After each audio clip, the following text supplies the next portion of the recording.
আপনারা মিশরের কারি আব্দুল বাসেতের নাম শুনেছেন? ওনাকে নিয়ে মিশরের প্রেসিডেন্ট জামাল আব্দুল নাসের একবার সোভিয়েত ইউনিয়নে গিয়েছিল, যেটাকে আমরা বর্তমানে বলি রাশিয়া। কি বলি? রাশিয়া। তৎকালীন সময় এটা ছিল সোভিয়েত ইউনিয়ন, এখন এটা হয়েছে রাশিয়া। তো রাশিয়াতে যাওয়ার পরে মিশরের প্রেসিডেন্ট জামাল আব্দুল নাসের ওনার সব প্রেসিডেন্টদেরকে রাশিয়ার প্রেসিডেন্টের কাছে পরিচয় করায় দিচ্ছে যে এটা আমার হোম মিনিস্টার, এটা আমার ফিনান্স মিনিস্টার, এটা আমার এডুকেশন মিনিস্টার, এটা এই মন্ত্রী, এটা ওই মন্ত্রী, এটা ওই মন্ত্রী। তো সব মন্ত্রীরা সুটেড বুটেড, প্যান্ট পরা, শার্ট পরা, টাই পরা, ব্লেজার পরা। কিন্তু কারি আব্দুল বাসেত ব্লেজার পরতেন না, উনি জুব্বা পরতেন। তো রাশিয়ার প্রেসিডেন্ট বলে, আপনার এইটা আবার কোন মন্ত্রী? সব মন্ত্রীর পোশাক একরকম, এর পোশাক আরেক রকম, এটা কোন মন্ত্রী? জামাল আব্দুল নাসির বলে, এটা আমাদের কোনো মন্ত্রী নয়, এটা আমাদের দেশের কারি, এটা আমাদের দেশের কারি। রাশিয়ার প্রেসিডেন্ট বলে, কারি আবার কি? কারণ এরা কারি জিনিসটা কি এটা জানে না, এটা তারা বুঝে না। তো জামাল আব্দুল নাসির বলল যে আমাদের যে পবিত্র ধর্মগ্রন্থ আছে আল কোরআন আল কারীম, এই আল কোরআন আল কারীম উনি চমৎকার করে আবৃত্তি করতে পারে, আর আমরা সেটা শুনি, আমাদের হৃদয় ঠান্ডা হয়ে যায়। তো রাশিয়ার প্রেসিডেন্ট বলে, আজকে রাতে তো আমাদের একটা পার্টি আছে, নাইট পার্টি। কি পার্টি? এখানে নৈশ ভোজ হবে, খাওয়া দাওয়া হবে, আর হবে বেলি ড্যান্স। কি হবে? রুব্বানে নাচে কোমর দুলাইয়া, এই সব মুখস্থ। তো এই বেলি ড্যান্স হবে, এই বেলি ড্যান্স আমরা দেখবার, হুইস্কি খাবো, অ্যালকোহল খাবো, মদ খাবো। তো কারি আব্দুল বাসিত ইবনে আব্দুস সামাদকে রাজি করানো হলো। কারি আব্দুল বাসিত ইবনে আব্দুস সামাদ রাজি হলো। উনি গেলেন, যে হল রুমের ভেতরে বেলি ড্যান্স হয় ওখানে ওনার বসানো হলো।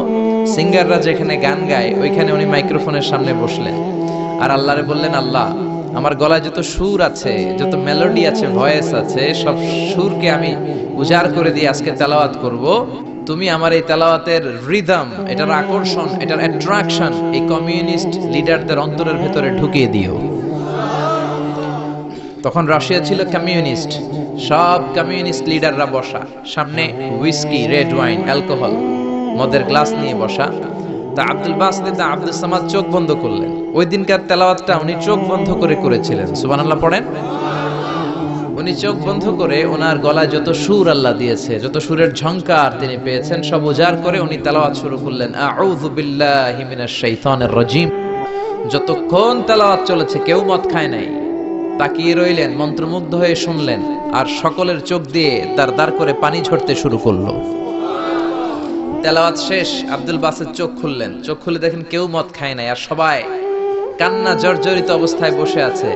মিশরের প্রেসিডেন্ট জামাল আব্দুল নাসের কমিউনিস্ট লিডারদেরকে জিজ্ঞেস করলেন, এই যে আমাদের আবৃত্তিকার ও কোরআন থেকে আবৃত্তি করেছে, আপনারা কি এর অর্থ বুঝেছেন?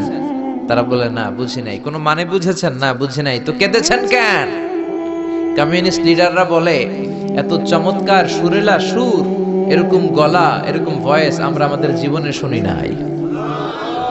এটা শুনে আমাদের হৃদয়টা ঠান্ডা হয়ে গিয়েছে, আমাদের অন্তরে অনেক জ্বালা, অনেক যন্ত্রণা, অনেক দুঃখ কষ্ট, এগুলোকে ভুলে থাকার জন্য আমরা রাতে বেলি ড্যান্স দেখি আর মদ খাই। এরকম কারি যদি আমাদের দেশে থাকতো, আমরাও প্রতি রাতে বেলি ড্যান্স না দেখে কোরআন শুনতাম। তারা কাঁদতে শুরু করেছে, কোরআনের অর্থ বুঝে নাই, মানে বুঝে নাই, কিন্তু এই বিজাতিদের কমিউনিস্ট লিডারদেরও অন্তরটারে ঠান্ডা করে দিয়েছে কে?